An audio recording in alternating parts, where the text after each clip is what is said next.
നിങ്ങൾക്കറിയാം ചരിത്രത്തിൽ സ്ഥാനം പിടിച്ചാണ് ഇബൻ ബത്തൂത്ത, മാർക്കോ പോളോ തുടങ്ങിയ സഞ്ചാരികളുടെ ഡയറി കുറിപ്പുകളിലൊക്കെ തന്നെ ഈ കൊല്ലം എന്ന് പറയുന്ന തുറമുഖ പട്ടണം സ്ഥാനം പിടിച്ചിട്ടുണ്ട്. കൊല്ലത്തെ വിദേശ രാജ്യങ്ങളുമായിട്ടുള്ള ട്രേഡ് ബന്ധങ്ങളൊക്കെ തന്നെ പരാമർശിക്കപ്പെട്ടിട്ടുണ്ട്. കൊല്ലവർഷം ആരംഭിച്ചതുമായി ബന്ധപ്പെട്ടും കൊല്ലത്തിന് പ്രാധാന്യമുണ്ട്. കൊല്ലം കണ്ടവന് ഇല്ലം വേണ്ട. എന്തുകൊണ്ട്? ആദ്യം നമ്മൾ കുറച്ചു നേരം കൊല്ലത്ത് ചുറ്റിയടിച്ചില്ലേ, അതിൻ്റെ ഒരു റീക്യാപ്പ് പ്രേക്ഷകരെ ഞാനിപ്പോൾ കാണിച്ചു തരാം. Over to studio.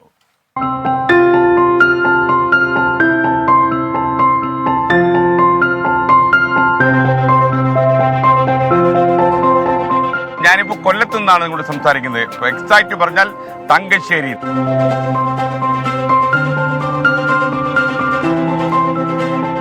അതെ, നല്ല സ്ഥലമാണ്. കൊല്ലത്തിന്റെ ഏറ്റവും നല്ല അഭിമാനമുള്ള ഒരു സ്ഥലമാണ്.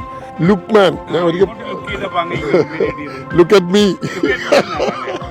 ഒരു ലുക്മാനെ പരിചയപ്പെട്ടു. തൊടിയിൽ ലുക്മാൻ. അതെ അതെ, തൊടിയിൽ ലുക്മാൻ LDFിന്റെ ആളാണ്. തൊടിയിൽ ലുക്മാൻ ഉൾപ്പെടെയുള്ള വിശ്വസിക്കുന്ന ചില ആളുകളുണ്ട്. അങ്ങനത്തെ മറുപടി പറയും. അത് തൊടിയിൽ ലുക്മാൻ ഉള്ളിൽ നിന്ന് പറഞ്ഞതല്ല, നല്ലത്.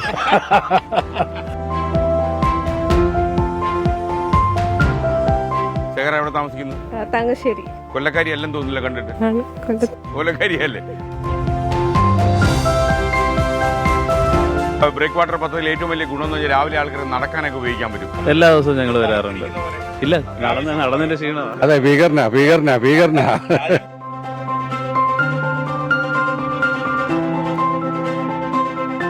തങ്കശ്ശേരി വിളക്കുമരത്തിന്റെ ചുവട്ടിലിരുന്നാണ് ഇപ്പൊ നമ്മൾ സംസാരിക്കുന്നത് അല്ലേ? ഒരു ചായ പറയട്ടോ? തീർച്ചയായിട്ടും. എനിക്കും നമ്മുടെ MPക്ക് ഒരു ചായ. MPക്ക് ഇത്തിരി കടുപ്പം കൂട്ടിക്കോ. എനിക്കൊരു പ്രശ്നമുണ്ട്, എനിക്ക് കട്ടൻ ചായ മതി.